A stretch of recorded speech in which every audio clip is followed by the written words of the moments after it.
que me mandaron algunos de ustedes con respecto al tema del parcial. Bueno, la parte correspondiente a monotributo, bienes personales, temas que dio el contador Peloso, pues se los voy a transmitir a él como para que revea el tema de la solución que tiene ese punto del parcial. Así que se lo transmito y... Profe, sí. Yo tenía una consulta. ¿Puede ser que en la solución con respecto a bienes personales aparezcan 7 ítems cuando en el parcial solamente aparecían 5? ¿Puede ser un error de tipeo o...? Sí. Son 5. Ah, bien, perfecto. Muchísimas gracias. Chicos, mínimamente, miren, yo ya no voy a pelear contra la corriente, como se dice. Ustedes quieren estar con las cámaras apagadas, pero cuando me van a hacer alguna consulta, mínimamente me prenden la cámara, por favor, como para poder contestar a alguien del otro lado. ¿Puede ser? Bueno, sí, puede ser lo que... No, puede ser no. Es, Josefina, lo que me dijiste, eran 5 preguntas, no eran 7, y por eso estaba el puntaje para 5 preguntas. Creo que las 2 últimas son las que nos corresponden, que no estaban dentro de las preguntas del parcial. A ver, se los voy a transmitir porque las preguntas que me hicieron, por sobre todo, es sobre monotributo, ejercicio que fue confeccionado por el contador Peloso y su solución también. Entonces, como para, obviamente, corregir o que dé las explicaciones acerca de por qué lo trata de tal o cual manera. No me voy a distender demasiado con el tema del parcial, porque sería inútil estar hablando del parcial cuando ustedes todavía no tienen la nota, cuando tenemos que ver ese tema de que ustedes apuntaron del monotributo, pero veía ya la necesidad de levantar para que ustedes sepan cuál era la solución al parcial. Mi parte sí la tengo corregida, pero sería inútil pasársela porque es la conjunción de ambos y donde también tiene que verlo el contador Peloso.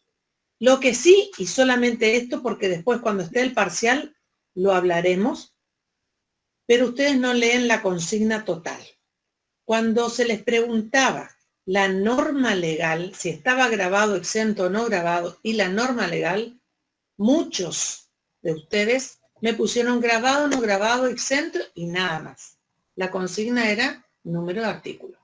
Los números de artículo que se les pedían, chicos, eran lo que comúnmente yo apuntaba y les decía, este es de primera categoría.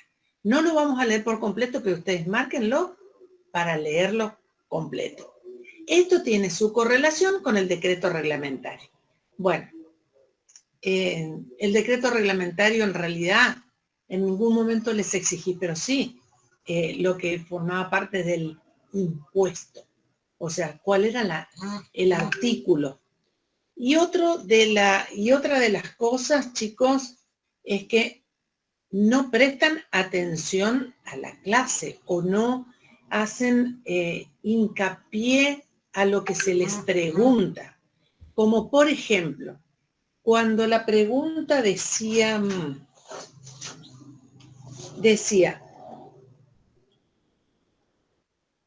la empresa en la cual usted asesora ha decidido estimar la existencia final. Les repetí muchísimas veces que no son estimaciones. Hay un artículo de la ley.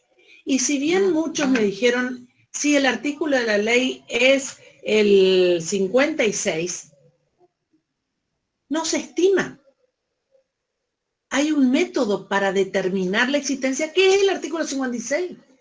Y justamente los llevé al decreto reglamentario donde decía que no se estiman. Estimar es decir, bueno, hay más o menos, que es el ejemplo que yo les di, y hay más o menos de existencia, y les dije, no, la ley no dice estimar, hay que hacer un inventario. Bueno, entre una de las cosas para que lo tengan en cuenta cuando ustedes tienen que leer un parcial. Un parcial no es un trámite, un parcial es de acuerdo a lo que ustedes estudian, pero también tienen que leer la consigna para ni más ni menos contestar la consigna, chicos.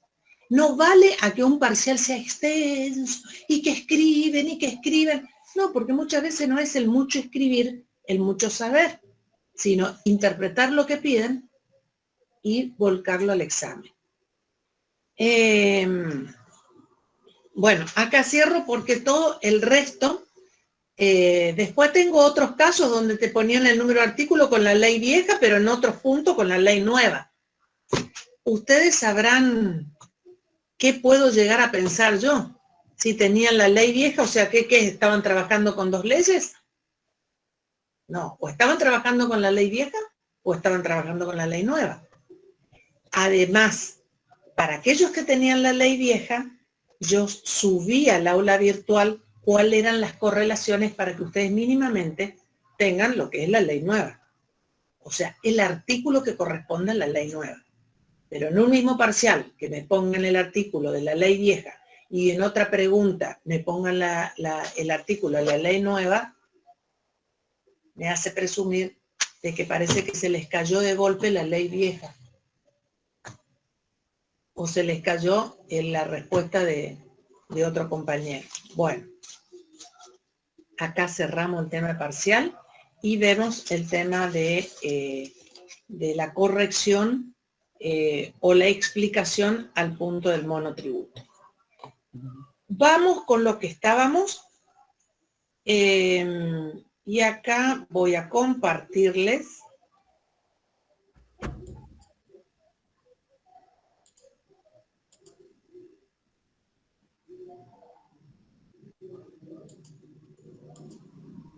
bueno, lo que se refiere a saldos a favor. Vamos a ver qué dice la ley y a su vez, acá, a ver.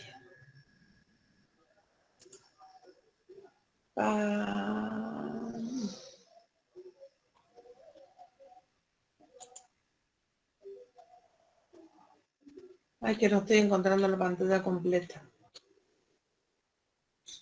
Lista lectura, acá está. Bueno, entonces, dentro de esto, que vamos a tener el artículo 24 de la Ley de Impuesto al Valor Agregado, donde nos va a hablar sobre lo que corresponde a los distintos saldos que presenta la declaración jurada. Acá está. Entonces, en la Ley de Impuesto al Valor Agregado, y repasando un poco, que la determinación se hace con débito fiscal menos crédito fiscal en un principio, y la diferencia es lo que nos daría el saldo del impuesto al valor agregado. Pero ahora vamos a ver otros conceptos que van a integrar también la declaración jurada. Y así tenemos el artículo 24 de la ley. En el artículo 24, si lo buscan y lo marcan, por favor,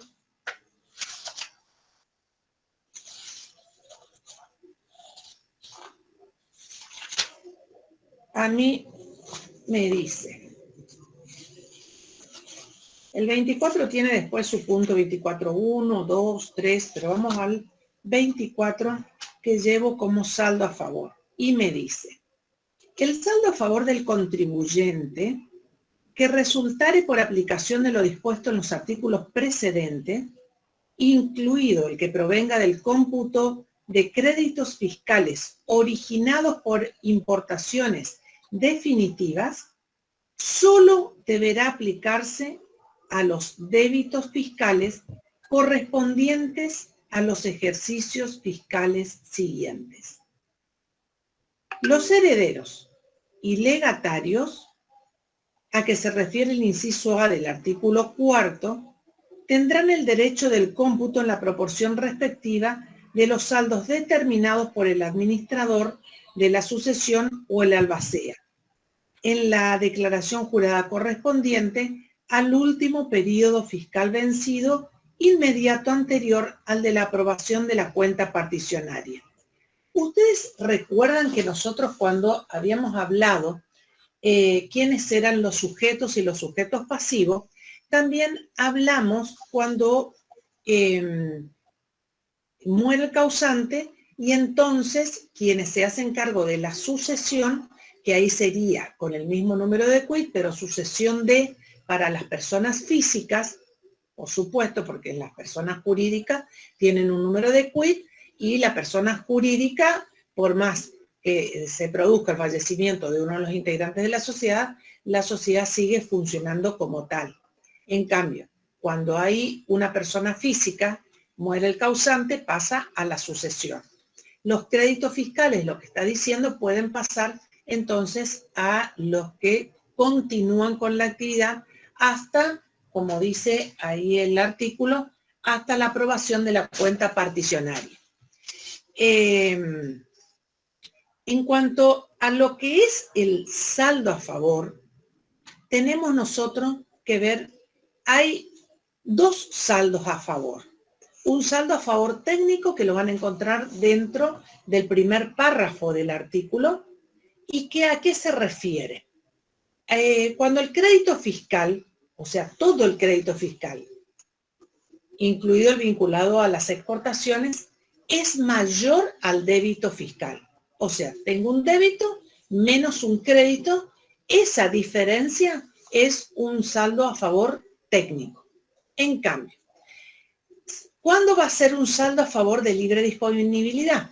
Y eso va a estar dentro del artículo 24, segundo párrafo, a lo que yo voy a dejar para que ustedes lean el artículo. O sea, ustedes van a marcar y después lo van a leer y van a marcar las partes importantes dentro de ese artículo.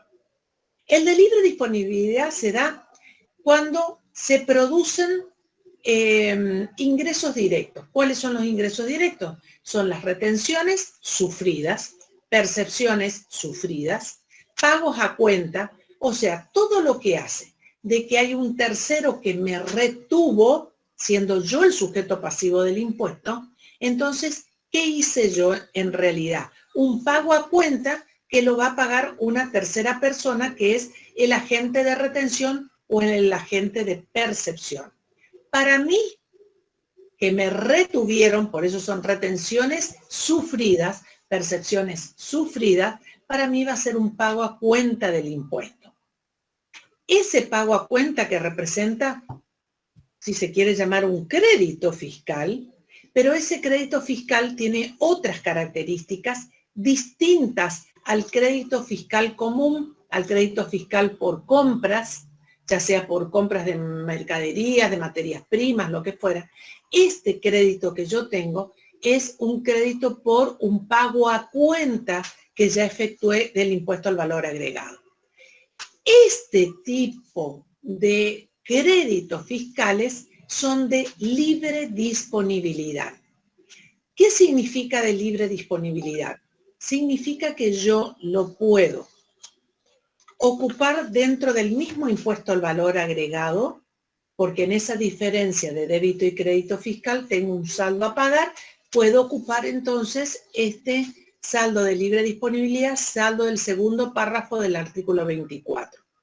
Pero también ese saldo, esas retenciones o percepciones que me efectuaron, o sea, sufridas, las puedo ocupar para saldar otros impuestos, saldar o pagos a cuenta de otros impuestos que sean impuestos nacionales, como por ejemplo en el impuesto a las ganancias, en el impuesto a los bienes personales, ya sea declaraciones juradas o bien que sean anticipos, o sea, son de libre disponibilidad. Vamos a un ejemplo. A ver un momentito.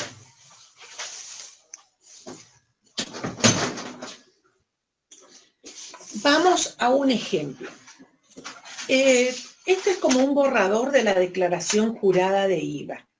Entonces yo tengo dos columnas, uno que es a favor del contribuyente, que va a ser todo lo que son los créditos, y uno a favor de la AFIP, que van a ser los débitos. Entonces tengo, por un lado, recuerden que la declaración jurada del impuesto al valor agregado es mensual. Entonces tengo por un lado el débito fiscal, donde voy a ponerlo en la segunda columna, a favor de la AFIP por 1.000 pesos, su posición. Y tengo un crédito fiscal por compras, por 2.000 pesos. Esa diferencia entre débito fiscal y crédito fiscal es un saldo técnico del primer párrafo. Eso a mí me va a dar un saldo a favor técnico del primer párrafo a favor del contribuyente porque el crédito fiscal fue superior al débito fiscal. De esa manera, yo lo que voy a tener es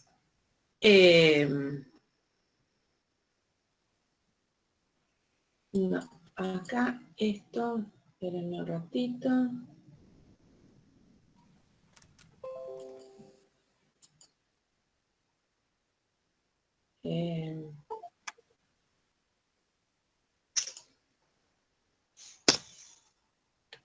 Bueno,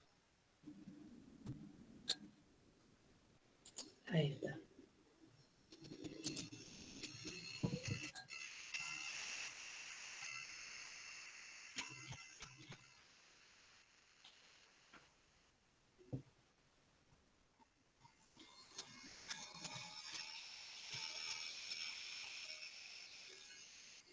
Ahí va.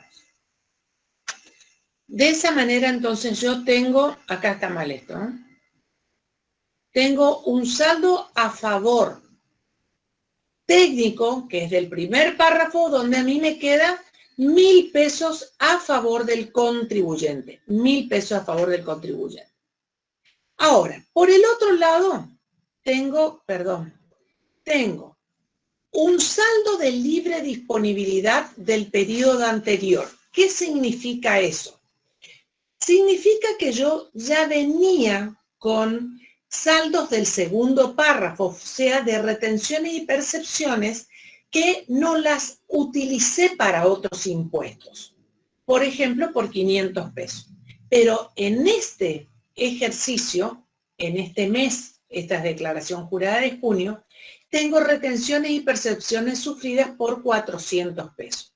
Quiere decir que yo voy a tener dos saldos. Por un lado, lo que respecta al débito menos el crédito, y eso me da un saldo técnico, y por el otro lado voy a tener lo que se denomina saldos del segundo párrafo, de libre disponibilidad.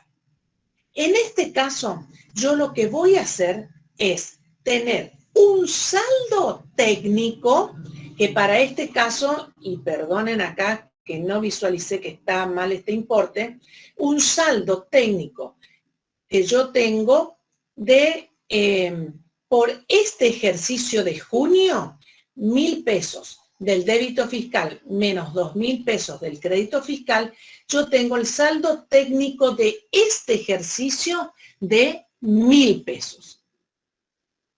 A su vez, si yo estoy trayendo un saldo técnico del primer párrafo del ejercicio anterior, lo voy a sumar dentro de lo que es esta primer parte. Por lo tanto, yo voy a tener a favor del contribuyente que 2.000 pesos del crédito fiscal de este mes, más 1.000 pesos que corresponden al crédito fiscal con saldo del primer párrafo del ejercicio anterior, del mes anterior, a lo que voy a llegar en esta declaración jurada a un saldo a favor del contribuyente de 3.000 pesos. ¿Contra qué lo tengo que hacer la suma algebraica? Contra lo que es el débito fiscal. Débito fiscal del 1.000 menos el crédito fiscal total del mes por 3.000 pesos, a mí me sigue dando un saldo a favor del contribuyente del primer párrafo de 2.000 pesos. Ahí corta un saldo, primer párrafo. ¿Qué voy a hacer con estos 2.000 pesos? Para el próximo mes yo voy a llevar, como aquí vino estos 1.000, para el próximo mes yo voy a llevar estos 2.000 pesos, que es un saldo a favor del contribuyente, primer párrafo, y que únicamente lo puedo hacer valer como saldo a favor en la declaración jurada de IVA del mes inmediato posterior. solamente con IVA puedo hacer valer ese saldo a favor. Por el otro lado, como vimos, que son los saldos de libre disponibilidad, provenientes de retenciones, percepciones o pagos a cuenta. Para este ejercicio yo tenía del periodo anterior 500, por este mes 400, lo que me hace un total de saldo de libre disponibilidad de 900. El contribuyente, si yo les pregunto, ¿qué saldo a favor tiene? No tiene un saldo a favor de 2.900. Tiene un saldo a favor de técnico del primer párrafo de 2.000 pesos. Y tiene un saldo de libre disponibilidad de 900 pesos. ¿Y por qué separo los saldos? Porque los 900 pesos yo lo puedo utilizar para otros impuestos nacionales, anticipos de ganancias, de bienes personales y cualquier otro impuesto nacional. En cambio, esos 2.000 pesos únicamente los voy a utilizar en la próxima declaración jurada del impuesto al valor agregado. Fíjense entonces qué pasa en ese próximo mes, que sería el mes de julio. Por el mes en sí yo tengo un débito fiscal de 1.500 y por el mes tengo un crédito fiscal de 2.000. ¿De dónde traje este saldo técnico del primer párrafo? Del periodo anterior que habíamos visto nosotros que teníamos 2.000 pesos. De esa manera tengo, por un lado, 4.000 de crédito y tengo 1.500 de débito. Me sigue dando un saldo a favor del contribuyente de primer párrafo de 2.500 pesos. Tengo un saldo de libre disponibilidad del periodo anterior de, en realidad no era 9.000, era 900. Parece que no había corregido la filmina. Junio. No. A ver, espérenme un ratito. Ahí estaba. No.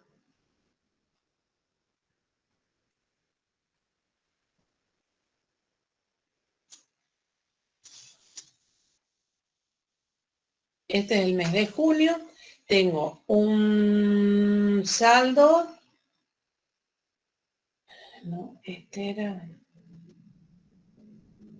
Un segundo. En este estábamos. Este era el mes de junio. Listo. Estos 2.000 pesos, entonces yo los voy a llevar como saldo de a favor del contribuyente en el próximo periodo fiscal, pero del primer párrafo. Y voy a llevar los 900 pesos para el segundo párrafo. Ahora, ¿qué pasaría si yo tengo, por un lado, en este mes de julio, son las distintas alternativas que me pueden pasar y que yo entonces tengo que saber cómo ocupar ese saldo a favor. Tengo un débito fiscal por 1.500. Tengo un crédito fiscal del mes por 2.000 y estoy trayendo un saldo del primer párrafo del periodo anterior. ¿Eso qué me va a dar? Me va a dar que yo tengo a favor del contribuyente como crédito fiscal 4.000 pesos, contra los 1.500 de débito fiscal me va a dar un saldo a favor de 2.500, saldo a favor técnico del primer párrafo que lo voy a llevar a la próxima declaración jurada. Y por el otro lado puedo tener saldo de libre disponibilidad del periodo anterior más las percepciones y retenciones sufridas, a lo que entonces yo voy a tener por el otro lado 12.000 pesos de un saldo de libre disponibilidad para el pago de otros impuestos. Pero, otro contribuyente, donde en realidad lo que tiene... Profe. Sí, Una consulta, porque por ahí ya lo explicó, yo estoy perdido. ¿Cómo se sí. determina ese saldo de libre disponibilidad? O sea, ¿de dónde surge? Diferencia entre débito y crédito. No más que eso. Claro, pero estamos haciendo primero la diferencia entre lo que sería el saldo técnico, el primer párrafo, y después aparte vamos a lo que es el saldo de libre disponibilidad, digamos, como dos cuentas separadas. Eso es lo que me pierde. Sí, es que son separados. A ver, dejo de compartir y vamos a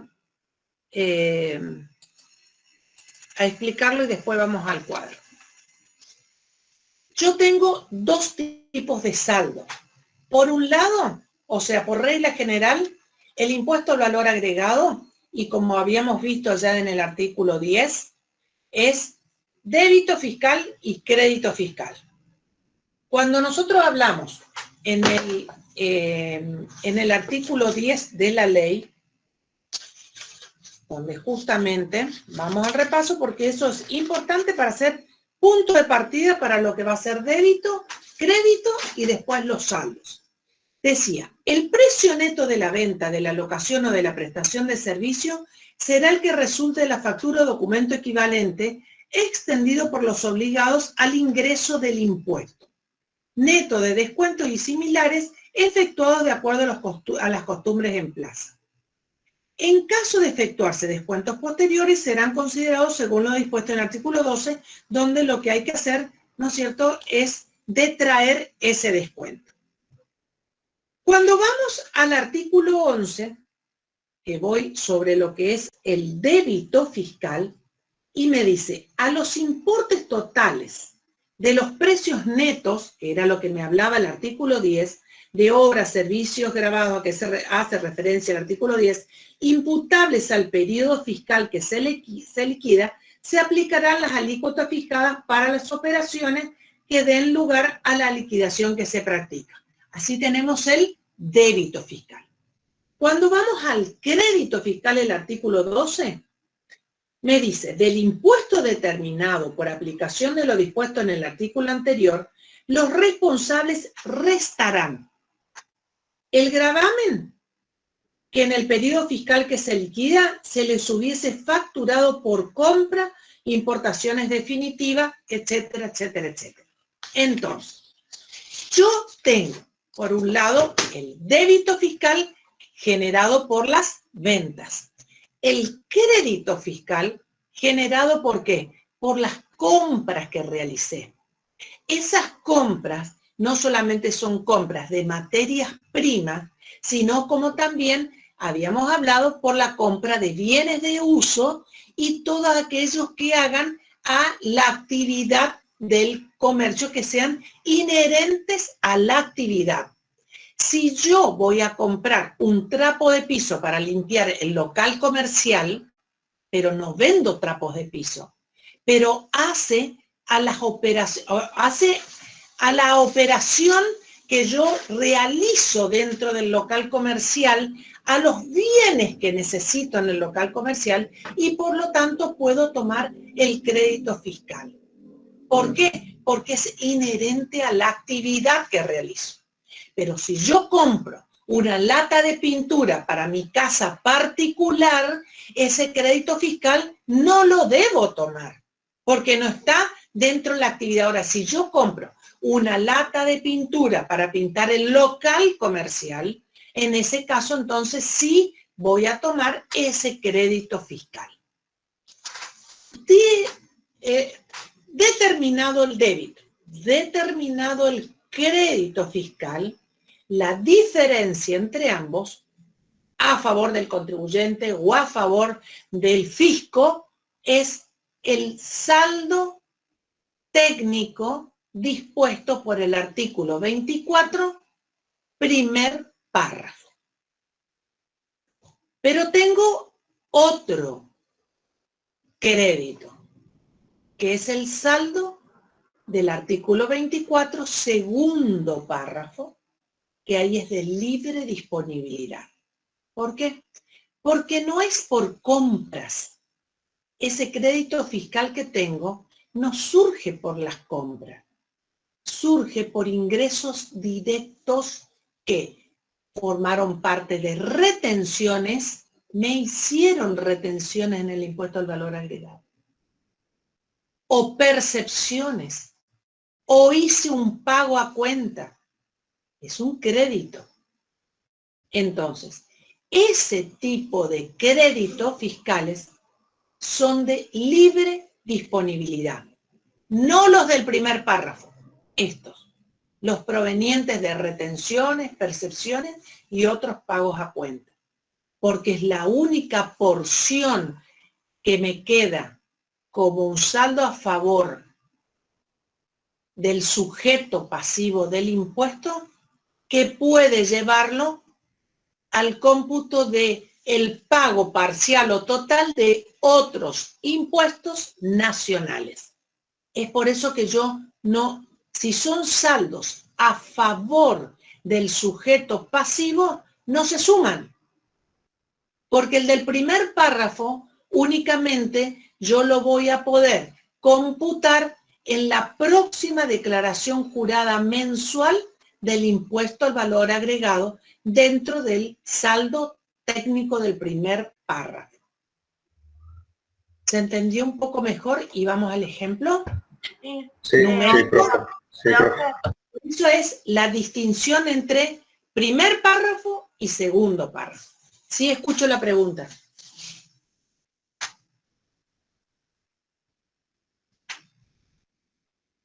¿Alguien me estaba por preguntar algo?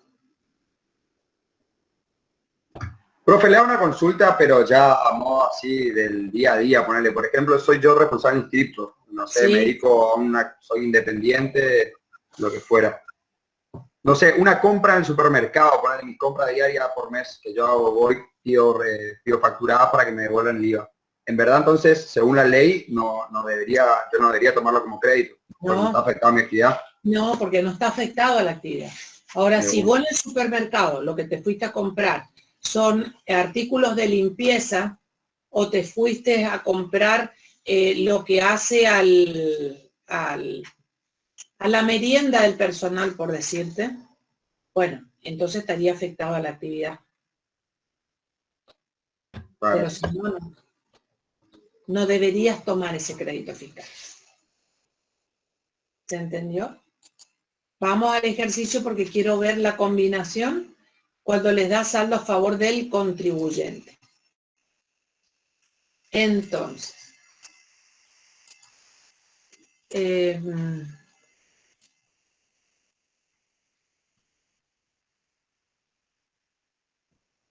me borré mal, ¿verdad? Bueno, a lo que yo entonces, fíjense, las distintas modalidades que tengo y cómo ocupo los saldos ahora. En este ejemplo de este mes yo tengo. Profe, perdón, pero no se ve. Ah, bueno, entonces, acá, no.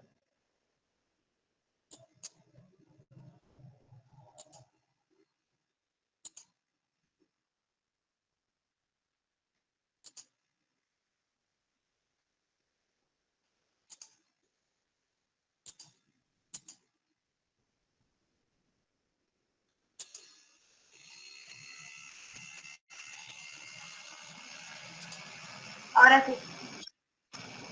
Ahora sí, ahora voy.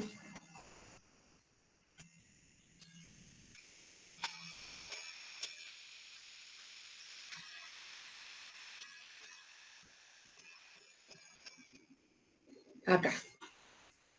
Ya vi. Fíjense en este caso. Tengo un débito fiscal de 3.000 y tengo un crédito fiscal de 1.000. Y vengo arrastrando un saldo técnico del primer párrafo porque quedó a favor del contribuyente de 1.000. Suma, débito fiscal 3.000, crédito fiscal entre lo de este mes y lo que vengo arrastrando del mes anterior, tengo 2.000 pesos. Lo que significa débito fiscal 3.000, menos el total del débito fiscal compuesto por el crédito fiscal de este periodo, más el crédito fiscal del periodo anterior, hacen un total de 2.000 pesos. 3.000 de débito menos 2.000 de crédito me dan un saldo a favor de AFIP de 1.000 pesos. ¿Qué es este saldo? Este es el saldo técnico del primer párrafo. Separo con lo que tengo de libre disponibilidad. Y de libre disponibilidad yo tengo 500 pesos que estoy trayendo del mes anterior, segundo párrafo siempre, más las percepciones y retenciones sufridas en este mes, que estoy tratando el mes de junio.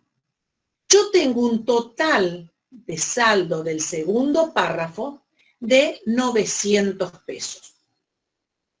Entonces digo, tengo por un lado el saldo técnico del primer párrafo que me dio a favor de la AFIP por 1.000 pesos. Pero si tengo a su vez un saldo de libre disponibilidad de 900, lo más lógico sería que yo lo ocupe en la declaración esta de IVA de este mes. Entonces, si tengo un saldo técnico de 1.000 y tengo por el otro lado de libre disponibilidad por retenciones y percepciones del IVA por 900, los voy a utilizar y mi saldo a pagar en AFIP va a ser de 100. Ustedes podrán decir, bueno, pero es de libre disponibilidad y el contribuyente lo quiere ocupar para otra cosa. Hay que ver el tema financiero en todo esto.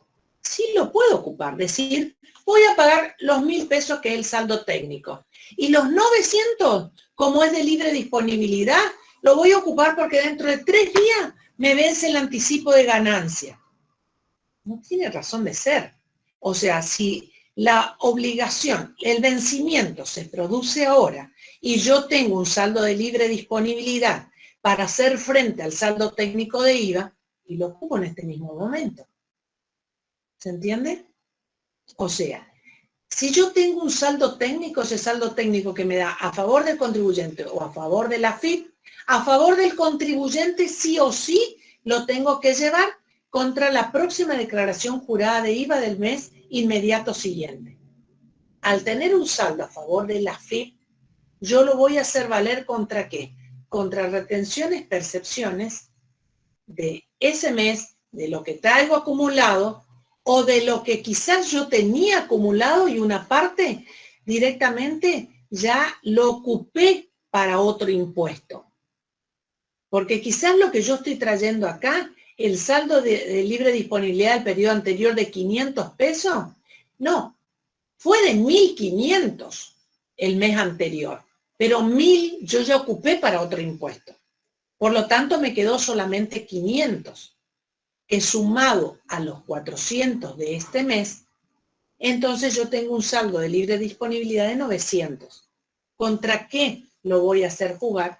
Contra el saldo técnico del primer párrafo que dio saldo a favor de la AFIP. Por lo tanto, el saldo a depositar sería de 100.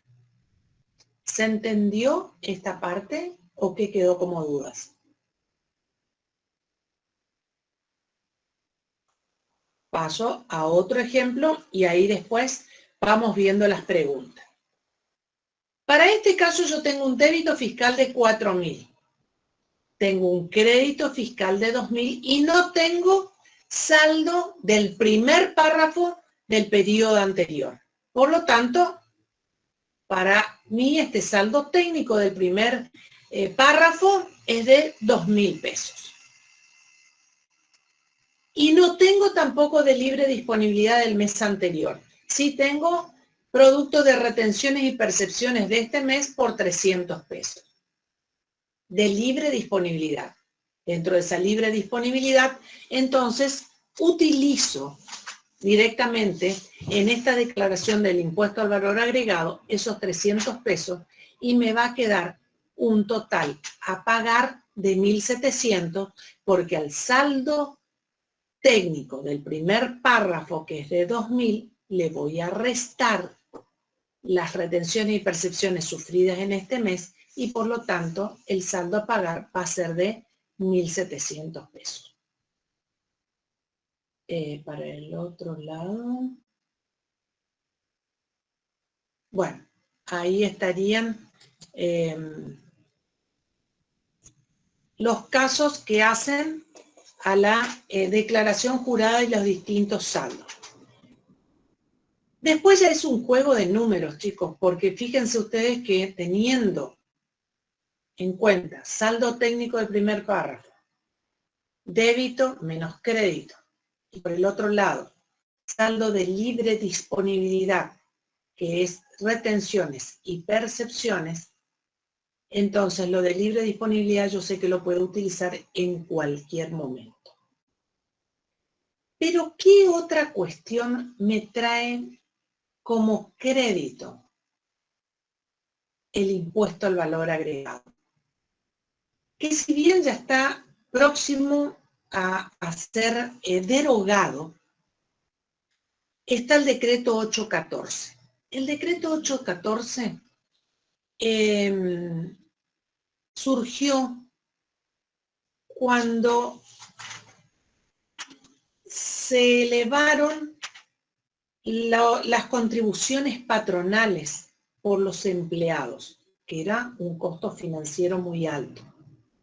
Entonces se dispuso a que por los sueldos abonados en un mes determinado y por sus contribuciones abonadas también en término, cada jurisdicción iba a poder tomar un porcentaje determinado de los sueldos abonados como un crédito fiscal de IVA, para que así, de esa manera, esa carga tributaria que eran las contribuciones patronales por la parte de empleados, pudiera ser absorbida dentro del impuesto al valor agregado como un crédito fiscal.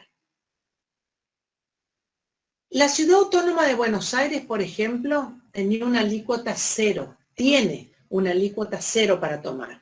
Quiere decir que por los empleados que se radican, yo tengo una empresa en Chaco, pero por los empleados en Resistencia, por los empleados que se radican, mis empleados en Buenos Aires y los sueldos que yo pago allá, no puedo tomar ningún crédito fiscal.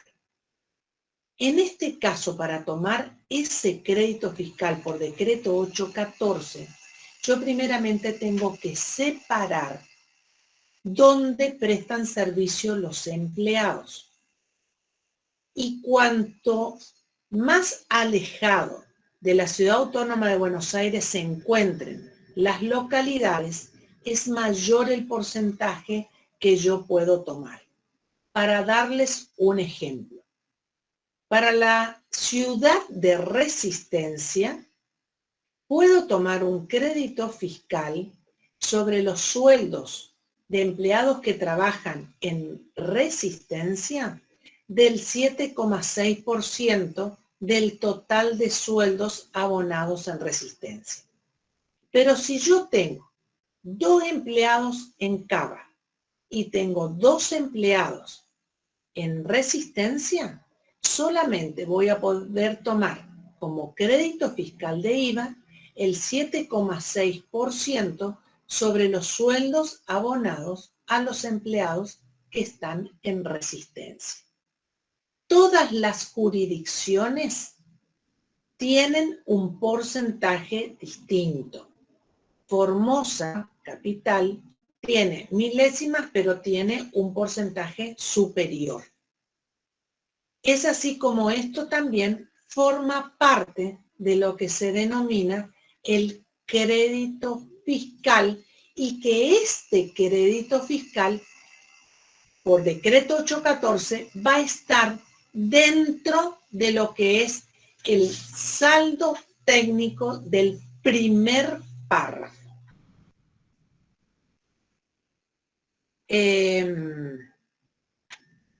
Bueno, ¿alguna pregunta sobre esta cuestión de débito y crédito fiscal? Y sobre todo saldos. Profe, disculpe, dijo recién que va a formar parte del saldo técnico, entonces, Sí, el así porcentaje como sobre vos sueldo. tenés que fijarte dentro del cuadrito. ¿Lo ves el cuadrito? Sí, Bueno, yo tengo acá un crédito fiscal. Acá termina lo que es el saldo técnico.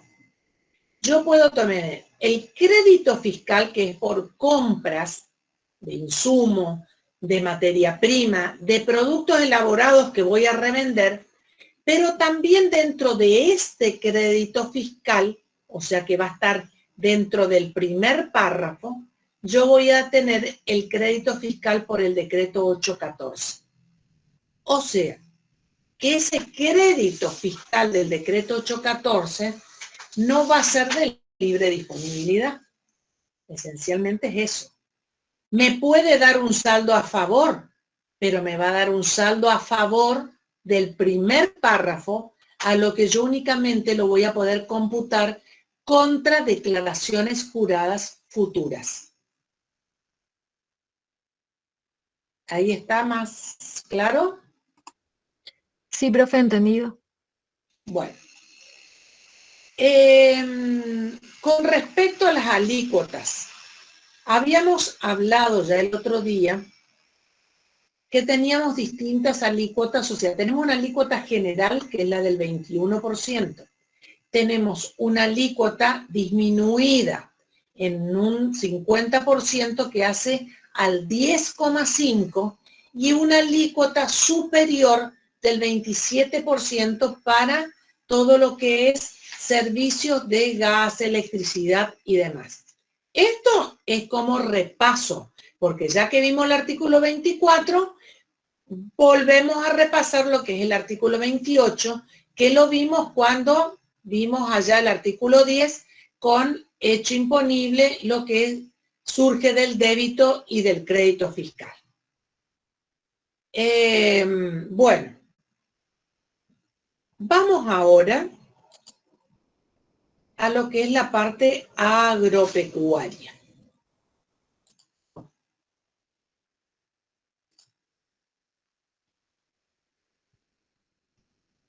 De saldos técnicos, ¿se entendió? ¿Hay alguien que quiera hacer alguna otra pregunta antes de pasar a la parte agropecuaria?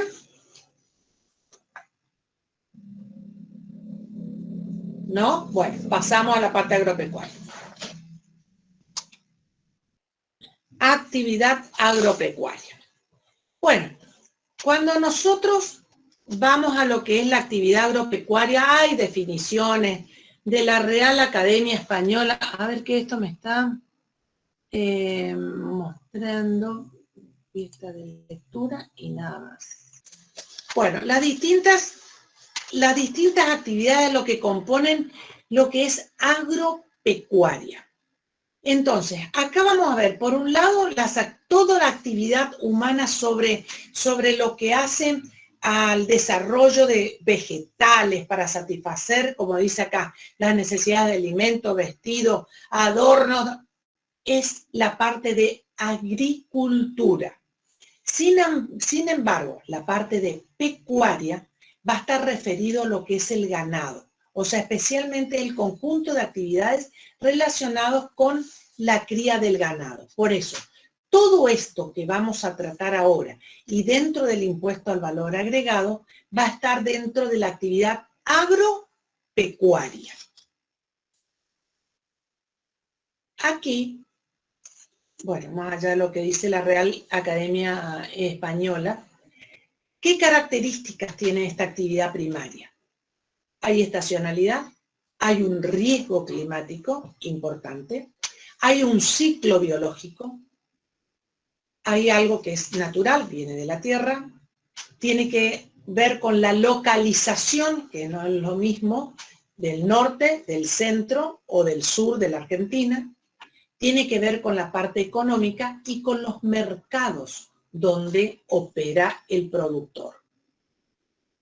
¿Qué bibliografía encuentran para esta parte agropecuaria? Como siempre, Marcheschi con el impuesto al valor agregado y Ucer Rodríguez, que tiene un vocabulario menos técnico y con muchos ejemplos.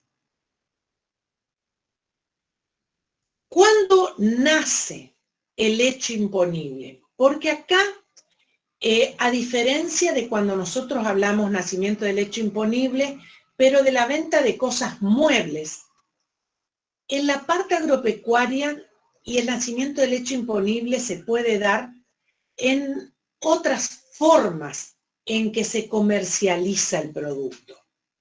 Y hay casos particulares que están determinados justamente y lo marcan, por favor, en el artículo 5. Y dentro de este artículo 5 me va a hablar de lo que es la entrega de bienes con un precio a fijar. Y también me va a hablar de operaciones de canje. Entonces, para la parte agropecuaria, fíjense que así como nosotros íbamos leyendo el artículo 5, que en definitiva es el nacimiento del hecho imponible, pero con determinadas actividades, cuando yo llego dentro del inciso A, pero del segundo párrafo que me dice, en los casos en que la comercialización de productos primarios provenientes de la agricultura y ganadería, avicultura, piscicultura, apicultura, incluida la obtención de huevos frescos, miel natural y cera virgen de abeja, silvicultura y extracción de madera, caza y pesca, y actividades extractivas de minerales y petróleo crudo y gas, se realice, y ahí si quieren subrayar, mediante operaciones en las que la fijación del precio tenga lugar con posterioridad a la entrega del producto, o sea, entrega de bienes con precios a fijar, el hecho imponible se perfeccionará en el momento en que se proceda a la determinación de dicho precio.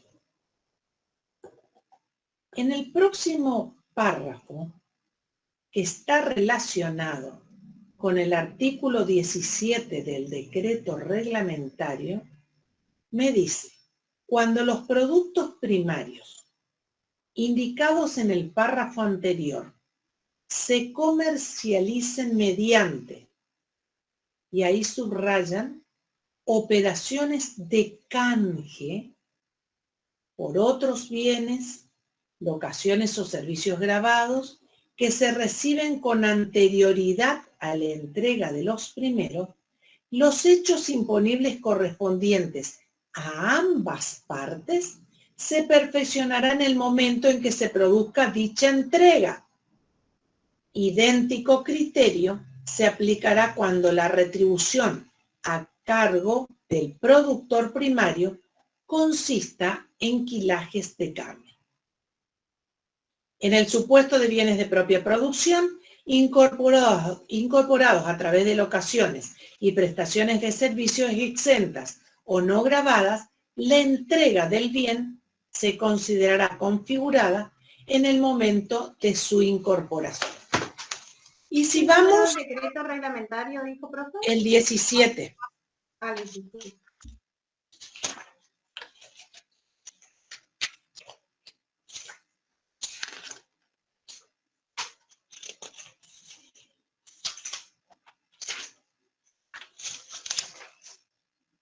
Y en el decreto reglamentario,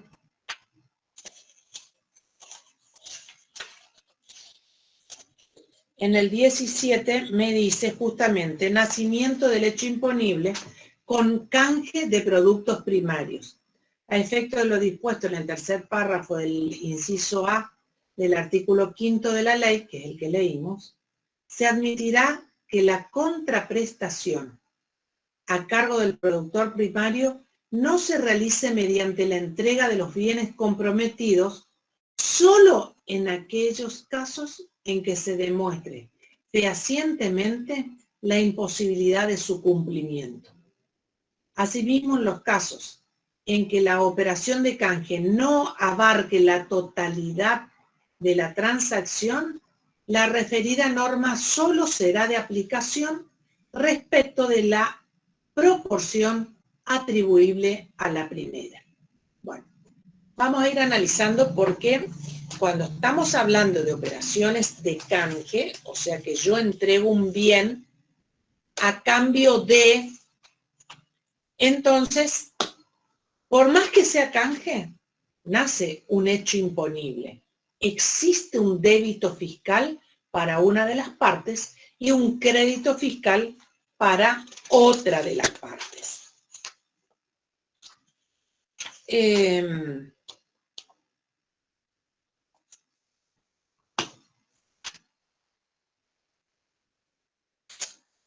Esto es todo lo que me dice el artículo segundo, en el segundo párrafo, en el inciso A, que es lo que leímos.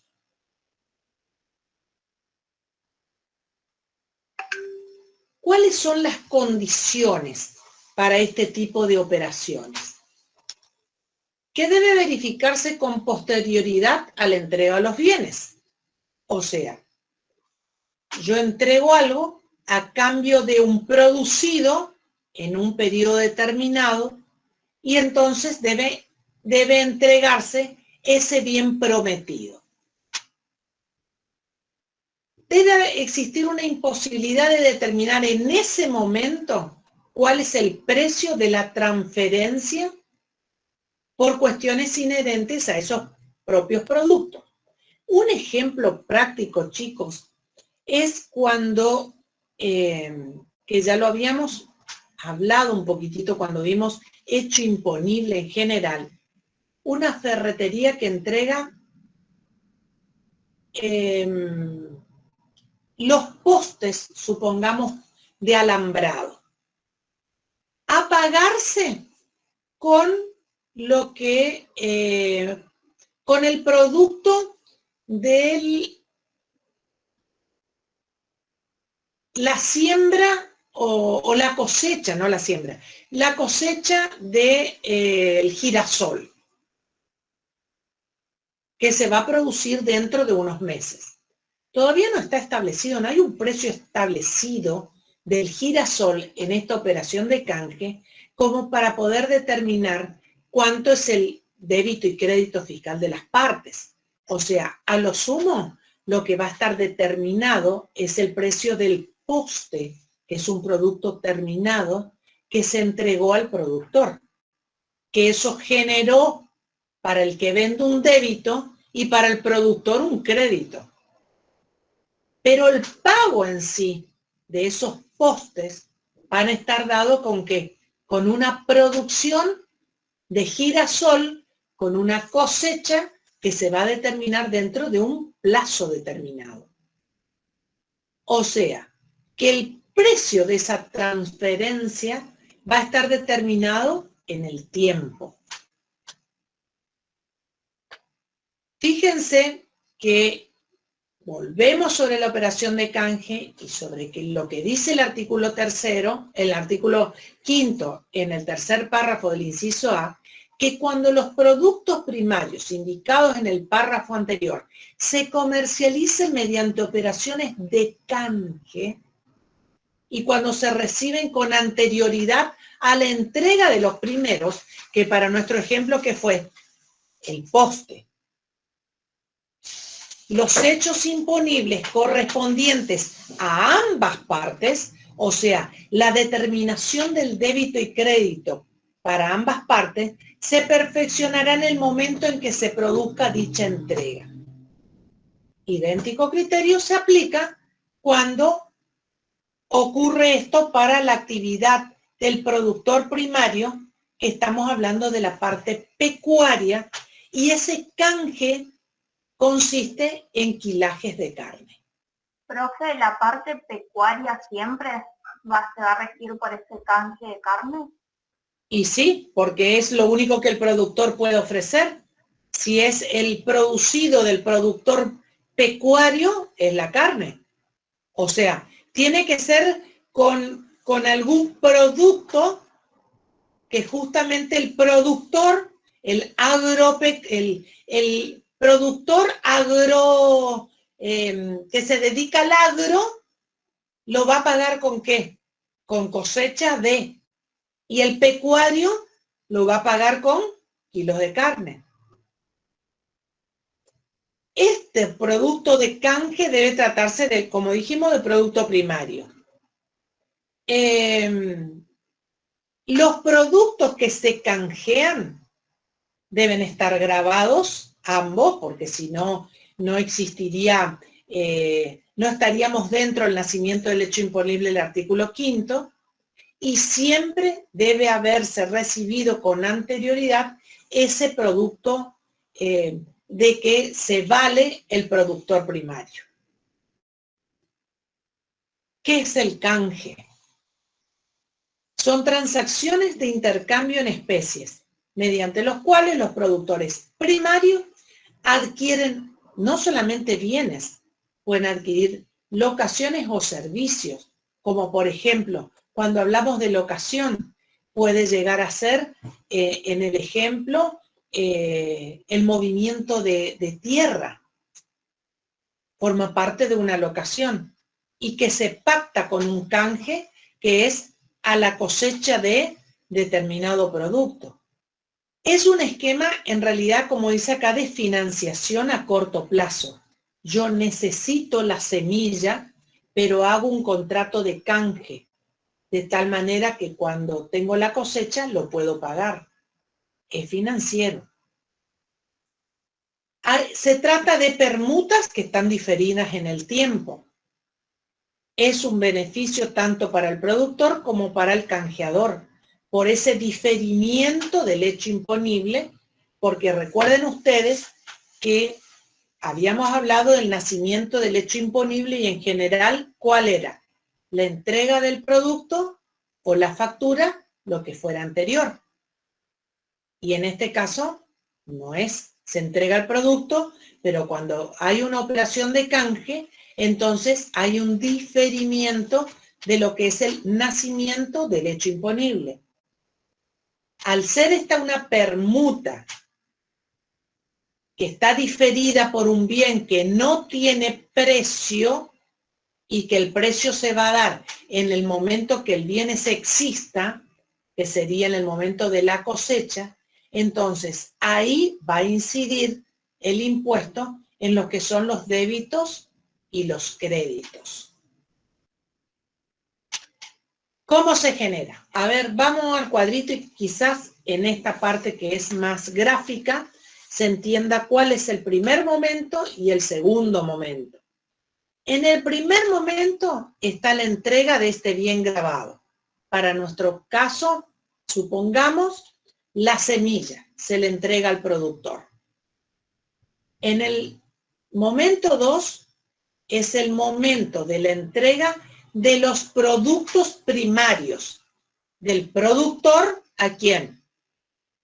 Al que le entregó la semilla. Acá hay generación de hechos imponibles para ambos, porque hay uno que entregó la semilla, venta de semilla, y hay otro que para el pago, ¿qué hizo? Entregó lo que es la cosecha pagada, la cosecha levantada que se estipuló en tantas toneladas de girasol, supongamos. Entonces, se generó el hecho imponible para una parte que vende la semilla y se generó el hecho imponible para otra que es la que está por entregar parte de esa cosecha que fue producto de la transacción. Ahora, ¿qué pasa si llega ese momento 2 y no se puede entregar la cosecha? El pacto era uno entrega la semilla y el otro el tiempo determinado. ¿Qué es lo que entrega? Entrega la producción, tantas toneladas de girasol. Pero por X motivo no puede entregar el girasol en ese momento 2. Entonces, se seguirá generando leche imponible en el momento 2, siempre y cuando ese incumplimiento del productor se haya demostrado fehacientemente que por algunas circunstancias inherentes a una pérdida de la cosecha por inundación no fue posible entregarlo. O sea, no fue un capricho del productor el no entregar, sino una imposibilidad. En el caso ahora de que el productor no pueda demostrar que no lo entregó por esa razón, entonces hay una operación que está legislada y que hay un incumplimiento, pero en ese caso se vuelve a que el hecho imponible se genera en el momento 1. Pero imagínense, el que le dio la semilla, que fue allá en el mes de noviembre para la cosecha, para la siembra, difiere el hecho imponible a la cosecha, que es en febrero.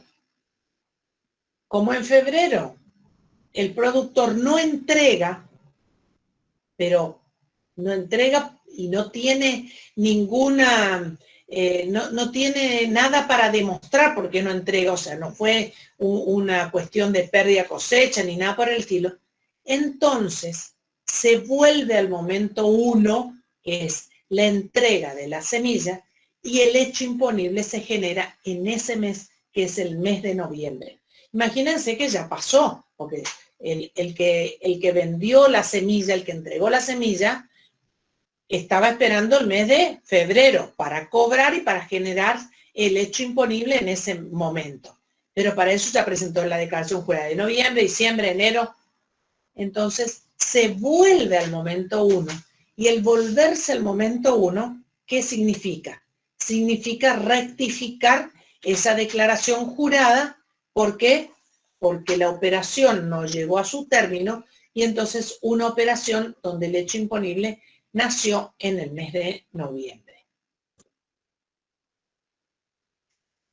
La actividad agropecuaria tiene reducciones de alícuota. Y tiene reducciones de alícuota, siempre cuando hablamos de alícuota, por eso es que antes de entrar a la actividad agropecuaria, vimos el artículo 28, si bien ya lo habíamos visto anteriormente, pero lo volvimos a ver como para refrescar a que nosotros tenemos una alícuota general del 27, una alícuota reducida del 10,5 y una alícuota incrementada del 27. No tenemos otra alícuota, tenemos alícuota 0, pero no tenemos otra alícuota. Entonces, cuando yo hablo de reducción de alícuota en la actividad agropecuaria, estoy hablando de una reducción al 50%, o sea, la alícuota del 10,5. ¿Qué se da? ¿Cuándo? Se da en la venta de animales vivos, o bovinos, ovinos, camélidos, caprinos, incluidos los convenios de capitalización de hacienda. También lo veo para las carnes y despojos comestibles de animales, frescos, refrigerados, congelados, en frutas, legumbres, mieles de abejas a granel, granos, cereales oleaginosos, y también lo veo dentro de las obras, locaciones y prestaciones de servicios en las que están incluidas las labores culturales que hacen justamente al campo, siembra y plantación, la aplicación de agroquímicos, fertilizantes para la aplicación de la cosecha. Cuando yo hablo de venta de fertilizantes químicos para uso agrícola, esa palabra uso agrícola es para la generación de bienes alimenticios y agroindustriales. La venta de ciertos bienes de capital nuevos o usados incluidos en la planilla del Mercosur. Porque acá, para el impuesto al valor agregado, hay una planilla del Mercosur donde va determinando cada uno de los productos y a la alícuota en que están grabados. ¿Y por qué en la planilla del Mercosur? Y porque justamente hace a todo lo que sea las alícuotas por la exportación y por la importación. ¿Cuál es el periodo fiscal de la liquidación? Y eso lo voy a tener dentro del artículo 27 de la misma ley de impuesto al valor agregado, cuando me dicen en su tercer párrafo, cuando se trate de responsables cuyas operaciones corresponden exclusivamente a la actividad agropecuaria, los mismos podrán optar por practicar la liquidación en forma mensual y el pago por ejercicio comercial si se llevan anotaciones y se practican balances comerciales anuales y por año calendario. Cuando no se dan estas circunstancias, entonces pueden adoptar el procedimiento del otro párrafo, que es, y no podrá ser variado hasta después de transcurrido 3 ejercicios fiscales, incluidos en el que se ha hecho la opción, que entonces los contribuyentes van a realizar la opción de un pago anual y estarán exceptuados del pago, esto que son anticipos mensuales, sino que van a ser el pago anual. Tercer párrafo. Para las condiciones que tiene para este pago anual es, primero, que tienen que desarrollar exclusivamente la actividad agropecuaria. O sea, no, pero tiene además un mercado de carne por ventas a consumidores finales. No, entonces la condición no se cumple. Tienen que mantener la opción como mínimo por 3 periodos comerciales, incluido el que van a tomar la opción. Tienen que comunicar, en este caso, la opción a la AFIP o el desistimiento si se produce antes de los 3 años. Tienen que dar cumplimiento a todo lo que hacen a leyes. Acá está la resolución 1745, que en realidad es una resolución vieja, pero que hace a todo lo que tienen que informar con respecto a la actividad agropecuaria. Bueno, no hace para ustedes la resolución 1745, la puse por si hay alguno que por ahí quiere o tiene la actividad, o alguien de la familia tiene la actividad de campo, sí, vean la 1745. Porque forma parte de la opción esta anual. ¿Qué otra cosa importante dentro de la actividad agropecuaria? Y son los contratos. Pero los contratos agropecuarios que tengan una incidencia en el impuesto al valor agregado. Y de esto tengo el contrato de pastoreo. Voy a tener 2, muy similares en la palabra, pero muy distintos en lo que hace a cómo impacta el impuesto al valor agregado en cada uno de ellos. Contrato de pastoreo y contrato de pastaje. El contrato de pastoreo está dentro del artículo 7. Cuando hablamos de artículo 7, ustedes ya les cabe que dentro de la ley de impuesto al valor agregado, exención. Y está dentro del desde el inciso H del apartado 22. ¿Se acuerdan que el apartado 22 era larguísimo? Bueno, en el inciso H está este contrato de pastoreo. ¿Qué es el contrato de pastoreo? Es un contrato, como dice acá, cuya característica radica en que una de las partes cede a otra el uso y goce de un predio rústico, un campo, con la finalidad de que ésta lo utilice para alimentar el ganado, pagando por ello una suma determinada.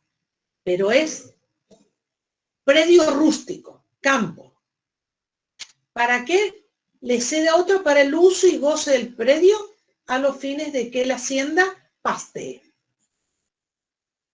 ¿Qué tratamiento tiene para el IVA?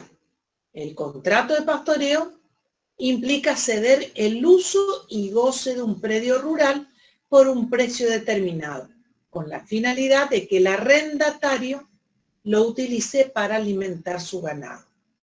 Se encuentra comprendido en el artículo 7, inciso H, apartado 22 de la Ley del Impuesto al Valor Agregado. Pero ahora vamos al otro término similar, pero distinto para el impuesto al valor agregado, que es el contrato de pastaje. Este contrato de pastaje son contratos que generalmente de 6 meses y ahí se le suministra pasto. Es que no hay una cesión del predio, como decía, rústico.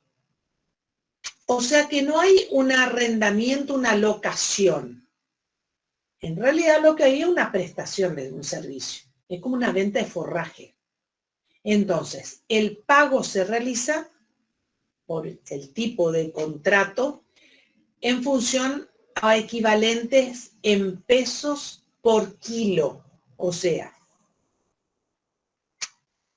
en esta operación el tratamiento va a ser, se encuentra grabado por el IVA, dado que se trata de un servicio con venta de forraje en pie, de acuerdo con lo que dispone el artículo 3º, inciso E, del apartado 21A de la Ley del Impuesto al Valor Agregado.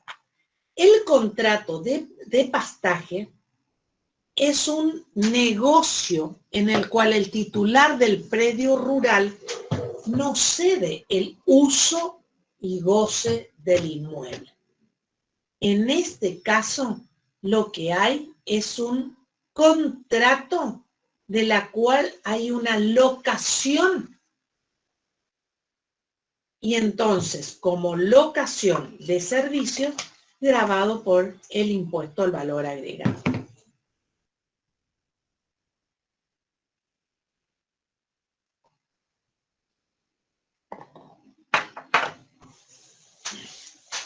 A la pregunta, ¿cómo es el caso de los contratos de pastoreo? Que vimos que estaban exentos.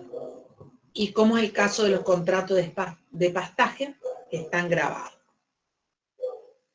Una empresa ganadera traslada la hacienda para engordar al predio rural de otra persona física o jurídica por un lapso breve de tiempo. Por ese engorde, el titular de la hacienda abonará un precio en pesos. Este contrato no está alcanzado por el impuesto al valor agregado, por lo tanto deberá abonarse el valor pactado entre las partes sin el valor del impuesto al valor agregado. Ahora, ¿cómo es el caso del contrato de pastaje? El titular del inmueble no cede ni el uso ni goce del predio. Recibe los animales por un lapso de tiempo establecido, percibiendo como retribución por cabeza y tiempo una suma de dinero, la cual estará establecida dentro del contrato. Entonces, ahí hay una prestación de servicio alcanzada por el impuesto al valor agregado. ¿A qué tasa? A la del 21%. Los contratos de capitalización de Hacienda, hay distintos dictámenes que nosotros no los vamos a ver porque yo en realidad quiero más bien que ustedes lo que tengan de conocimiento es cómo serían los distintos contratos, si están grabados, si están exentos, a la hora en que ustedes tienen que emitir una opinión sobre un cliente de ustedes relacionados a la actividad pecuaria, cuál sería la conveniencia, que a veces la conveniencia no es solamente el impuesto al valor agregado, porque si hay un mercado donde lo que se necesita es el engorde rápido del animal, entonces no van a estar especulando con la parte del impuesto,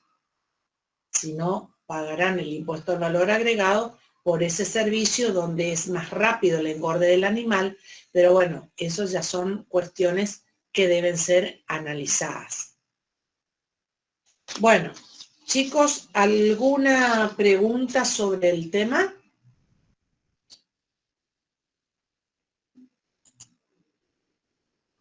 Profe, yo tengo una pregunta más que una situación hipotética que puede pasar muchas veces. Sí. Que sería, muchas veces se hace, digamos, un tercero realiza un trabajo de cualquier tipo en, digamos, en el campo y se paga con pastaje a esa persona. ¿Eso sería un canje o sería pastaje? Sería pastaje. Tata, quería saber eso. Sí. Gracias por... A ver.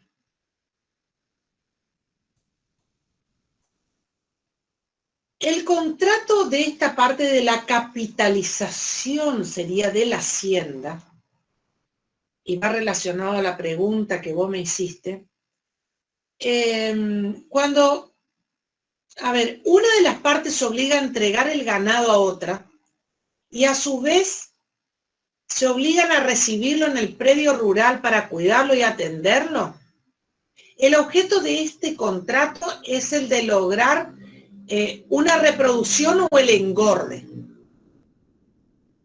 donde se hace cargo ese responsable de determinados gastos que finalmente van a ir a compartir quizás la cría o el engorde obtenido. Pero en este caso no deja de ser una prestación de servicio.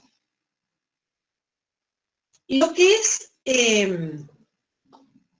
lo que está exento del impuesto al valor agregado sería: te presto mi campo y que venga tu hacienda, pero es por un tiempo mucho más limitado, donde la tierra tampoco no está trabajada para el pastaje. ¿Se entiende? La parte que está exenta. Porque fíjense que, así como habíamos visto también cuando vimos valuaciones, ¿se recuerdan? Todo está muy relacionado, no es que cerramos un impuesto que es ganancia y ahora cerramos el impuesto de IVA y no tienen conexión. Sí, en cierta manera tienen conexiones ambos. Cuando nosotros allá en valuaciones hablamos de ganado de cría y de invernada, ¿recuerdan?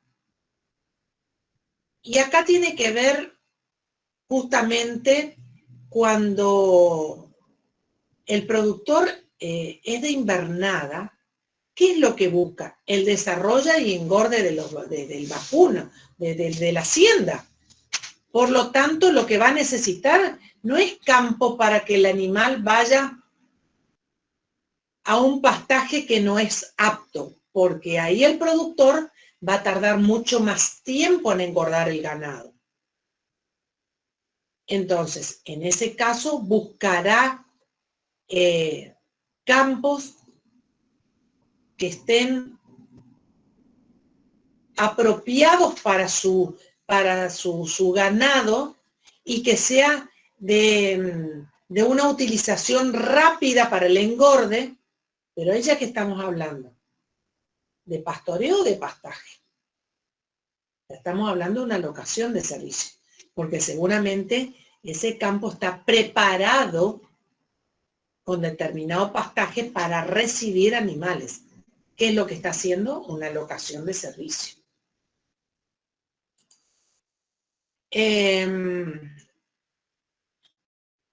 Bueno, ¿qué otra cosa me quedaría?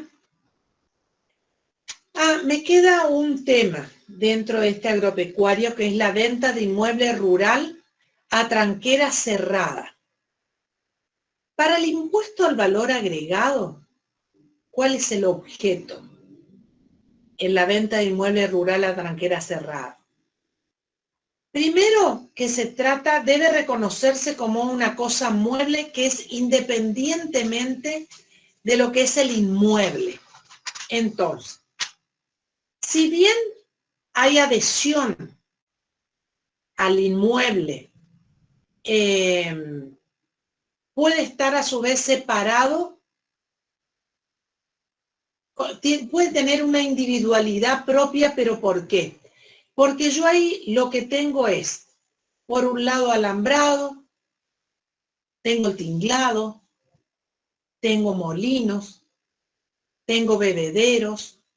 Entonces, en ese caso, cuando yo tengo esa venta de inmueble rural a tranquera cerrada, todos esos bienes muebles que son amortizables, puedo tener maquinaria, puedo tener hacienda, cereales, oleaginosa, cementera, y tengo ese bien inmueble por accesión que tiene individualidad propia.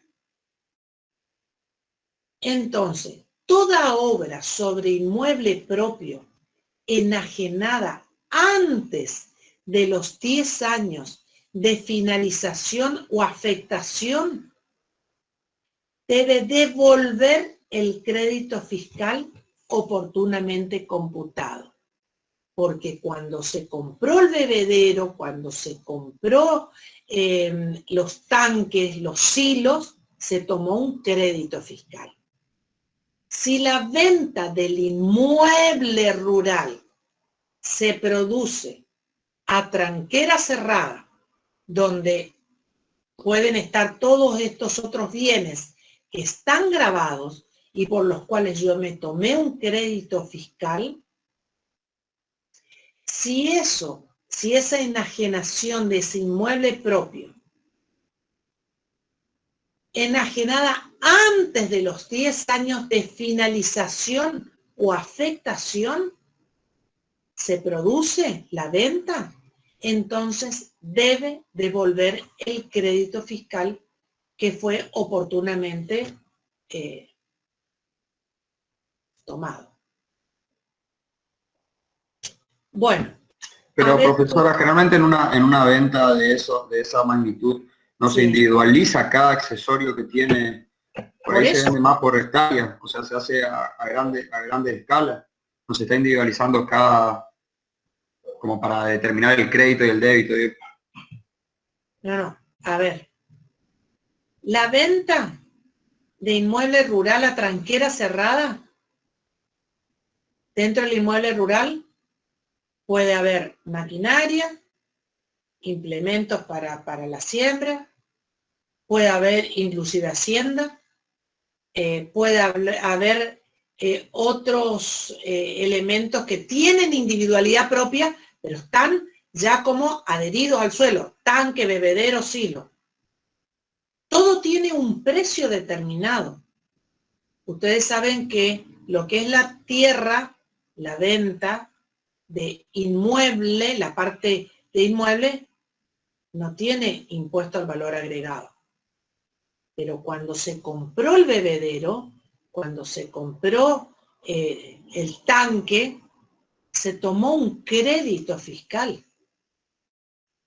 Acá, cuando la venta a tranquera cerrada se produce antes de los 10 años, hay que devolver el crédito fiscal que en su momento fue apropiado. La venta no está grabada. Lo que hay que devolver es el crédito fiscal. ¿Se entiende? Sí, profe. No es que estás por hacer un detalle, o quizás está, dentro de la venta está el detalle, pero no es que tiene un precio el bebedero, un precio el alambrado, un precio el silo. No, es a tranquera cerrada. Pero cuando se compró cada una de esas cosas, se tomó un crédito fiscal. Entonces, la venta del inmueble rural a tranquera cerrada, hay que devolver ese crédito fiscal que fue oportunamente computado.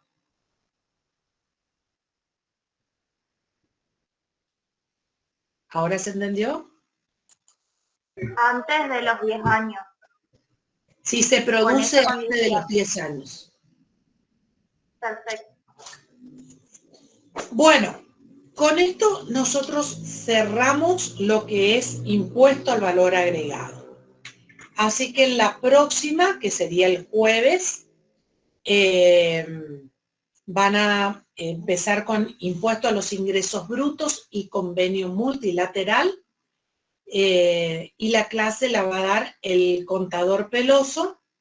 Así que seguramente yo les voy a estar, él o yo los voy a estar mandando nuevamente el link en el que él entra para dar el encuentro con ustedes.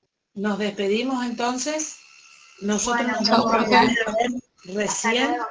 para la unidad que va a ser de procedimientos tributarios. Que tengan buenas noches entonces. Y a aquellos que van a rendir, suerte. Hasta luego, profe. Gracias, profe. Hasta luego. Hasta luego.